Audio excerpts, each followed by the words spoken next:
I was matched up against a white supremacist in an online Mortal Kombat 11 Ultimate Combat League match, and I saw two men in their 50s show the world how to box. How was your Thanksgiving?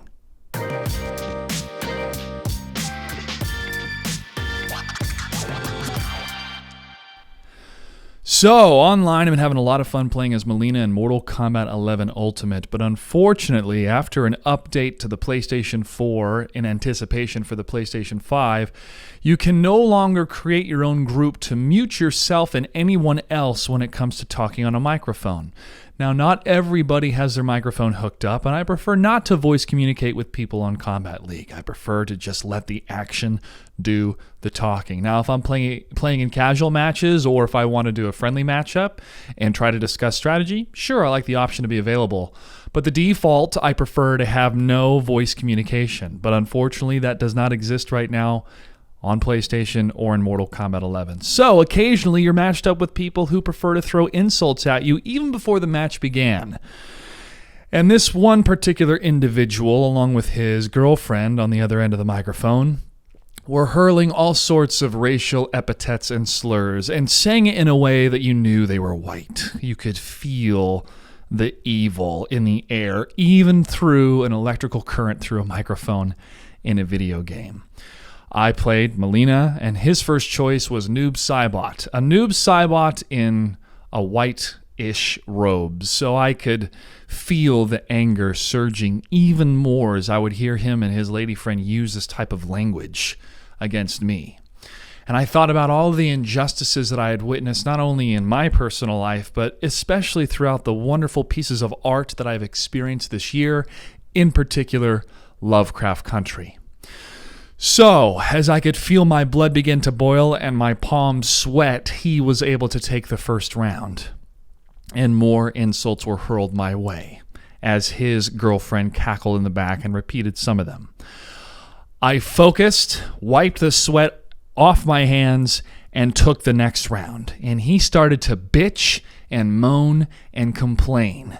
I hooked up my microphone, something I hardly do, and I said, "Fuck you, you racist piece of shit, and fuck your white, fat-ass, white trash girlfriend. Fuck you." And I unplugged the mic. Now, I don't really get that hot and heavy when it comes to smack talk, but this shit was real. I felt like I was fighting for something a lot greater than just a Mortal Kombat game. So much to my disgust, he chose John Rambo to close out the round, and he continued to throw insults and harassed me, saying, "You can't even do any combos." As soon as he said that, in the middle of him saying the sentence, I pulled off a 9-hit combo that ended with a crushing blow. And then I won the match. I felt it was my patriotic duty to beat this white trash piece of shit. So I hooked up my mic after I won the match and I said, "Fuck you. Fuck you and your racism, man. You need serious help. Read some goddamn books, talk to some friends, but fuck you." And on the other end, he was saying, "Oh, I don't want to hear what you have to say." And I said, "Read some goddamn books, dude. Learn something. What you're doing is wrong." And he said, "I'm not going to do that." And by that time, we moved on to the next match. But let me tell you, folks, that victory was personal. And after I loaded onto the next screen, I decided to back out of that match, take a breath, and an image popped up saying, "Congratulations, you've moved on to the rank of champion." So, a personal moment for me in the world of playing video games on the internet. You're going to find people that are not really the salt of the earth.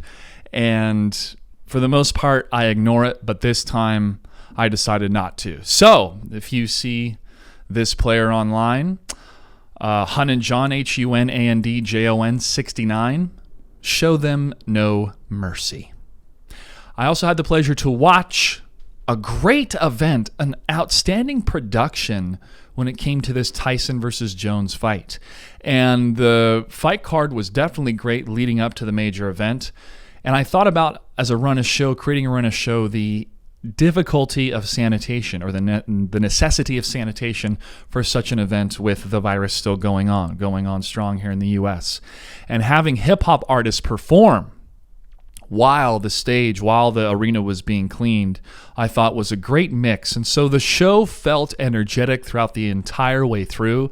My only one real note would probably be maybe select a slightly different matchup of hip-hop artists. But they were all great. They just kind of were all in the same category, if you know what I mean. But all wonderful, all freaking awesome. Wiz Khalifa killed it. They all killed it. Snoop Dogg had a great set, and Snoop Dogg did an amazing job with commentary. And the attitude and the atmosphere of this entire event was, there is pro-level boxing, and UFC has really taken hold of that arena as well. But for them, in order to fit this more niche yet desired level of entertainment of having Mike Tyson do a fight, and when people were stipulating or complaining about the rule stipulations of, not going for a knockout, stuff like that, I understood the complaints at first because we want stuff to get savage. And you even heard the commentators ahead of time going, listen, the state said this, but these men are going to be throwing punches. And they did. And we saw some great technical throws back and forth, but especially watching Jones just going for the poke and then get out of there because he knows he's going to get ripped apart if he stays in that pocket against Tyson. But that zoning, I was like, dude, he's zoning, staying away from Tyson, made it such an exhilarating match. And afterwards, when I played Mortal Kombat 11, I was wrecking fools left and right with my forward one with Melina. So him wearing purple, Melina in purple, it was great. So great production value, great overall experience, and it was really tough to put yourself in that mindset of like, damn, man, what if they had an arena full of people for this, just the magic of hearing the crowd and how electric it would have been in front of a crowd. But when you're able to hear the corner call and nobody has to worry about cursing and stuff like that in a pay-per-view event, it was raw, it was real, great fights. I'd love to see a rematch, and I'd definitely tune in again. Shout out to my buddy Lowell, who we originally were to have a little party in my house, just two of us, but with everything going on with COVID, I just didn't want to risk it. I had to, pick up a camera in person, and it's just one of those events where like, everything's going to be fine, and then all it takes is once, and then boom, not good. So we were able to watch it together over Zoom, and then you could buy it on the PlayStation 4. So shout out to the production company Triller, or whatever the title. I don't even know what Triller is, but they were able to have pretty much almost everybody that wanted to watch the fight. So thank you for that. Well, the frost has come. 2 days ago, it was 32 degrees in the morning, and I have been fighting tooth and nail to keep this studio warm. But with COVID and just the implications of still having more podcast episodes, but doing them remotely for the months of December and January, I think is going to be the best call to make. Plus, keeping both the house warm and the studio warm costs me more in electricity, but it's also riding a fine line of popping the goddamn circuit breakers. If I run two heaters at once, everything blows. If it's just one heater, I'm fine. So if I'm editing, one's on, or if I'm live, another's on. And it's a dance. We're making it work. But do I have to do things this way in the two cold summer months, or the two winter months, excuse me? A lot different in the spring and the summer and the fall.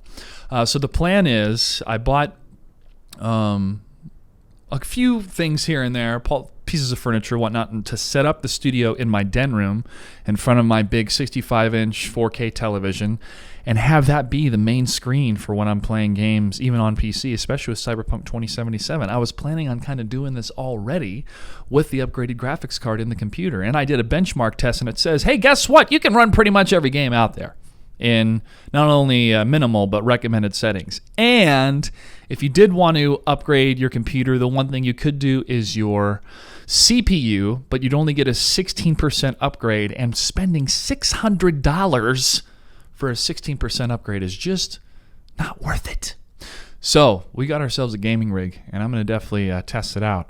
I was trying to put together this camera to record straight into the computer with the Camlink 4K that I bought from Elgato, but the camera would not send the signal to the computer for long enough for it to take. So I plugged in the power cable to the camera, and the power cable's not working for the camera. So by taking all the gear inside and having more time to experiment with the camera and process and edit, it's just going to be a better workflow for me and to stream a lot more. So I really, really, really feel engaged to stream a lot in the months of December and January because we're just bunkered down. We are bunkered down. And I've been having a lot of fun seeing the content grow, watching the subscriber count go up, the views watched go up every week. The name of the game is consistency. Some videos you got to do for the algorithm, other videos you do for you. And that's how to build the channel. So thank you for being here. I know we started back in 2007, but I worked for other companies full time and made all their channels blow up and get big. Now it's time to work on my stuff. We have an announcement today in the world of Mortal Kombat when it comes to pro competition. I don't know what the details are, so stay tuned for that, especially on my social media accounts, MrJoshuaGray. Especially on Twitter. That's where a lot of the video game announcements and stuff are done these days, on the tweets. Remember when Twitter meant so little to the world? It was mainly for gamers, especially to go to the different conventions and stuff. We're like, oh, I have a website, I have this or that. Just here's my Twitter. Easiest handle to talk back and forth. Microblog, share stuff. Now it's become a battleground in many respects. So if you were to tell me 10 years ago what Twitter would become, I would have thought, oh, well, if it feels like a utility, then I can see why the world would use it the way it does and how fast it would spread. But yeah, is it a utility? Should it be? A lot of questions we're starting to ask ourselves as a society after the blow up of technology in the 2000s and the implications of broadband internet being available across the entire United States. Because there's a number of rural counties, rural areas in the U.S. that are still on dial-up. And for some people, it's better for them to have satellite because they just can't get that hardwire connection. Another reason why I'm very grateful to have this property, this family's property, because the internet speeds are 1 gig up and down for $80 a month. And I'm able to keep that in the budget for now. But yes, I hope it only goes up from here. That's why I'm not leaving. I'm not leaving.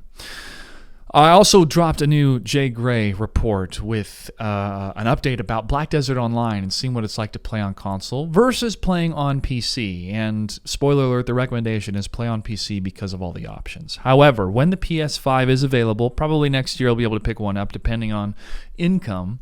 I will make another video just to showcase the differences between the PS5 and the PS4 and if the newer generation is more conducive to playing MMOs. But I just don't think that's the way. I think that's why World of Warcraft never came to consoles, is because they know the key macros and the communities and everything prefer to have all of the options of a keyboard. Now, if you were able to have a mouse and keyboard input on a console and the console had all the same features as the PC game and you could cross-play with PC players, well then yeah, it's pretty much, you just have a closed PC. I mean, we're on the same page now, but that's not the case. Consoles, even with Black Desert, the console versions, you can have cross-play between Xbox and PlayStation, but you can't play with the PC players because that's separate of an experience. I do believe, however, if I was a betting man and had $5, I would put $5 on this, but this is going off of memory, that Final Fantasy XIV, A Realm Reborn, you do play with PC players. So there is that cross-play. But damn, can you imagine trying to go up against people PvP? Some people prefer the gamepad. I had one person comment saying they prefer the gamepad over a keyboard when they play, even to plug into a PC. Some people are like that. That's how I'm probably going to play Cyberpunk 2077. I might play it with my Xbox controller hooked up to the PC. But we'll see. Hopefully that game will come out in December, which is right around the corner. Let me know how your Thanksgiving went. Mine was very chill. I cooked for myself and my cat. Everything turned out perfect, and I FaceTimed with my family, and it was great and it was lovely. And all of those that did their patriotic duty by staying home, I thank you. And that's what we have to continue to do.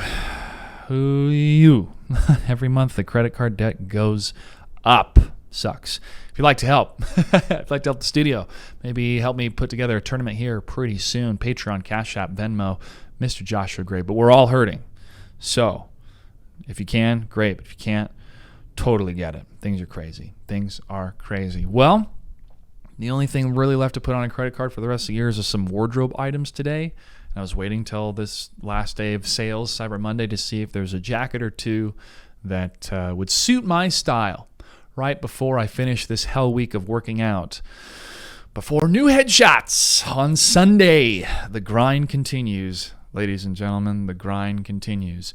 I hope you have a great week as we enter into a new month, December, and get closer to the end of 2020. I'll see you online.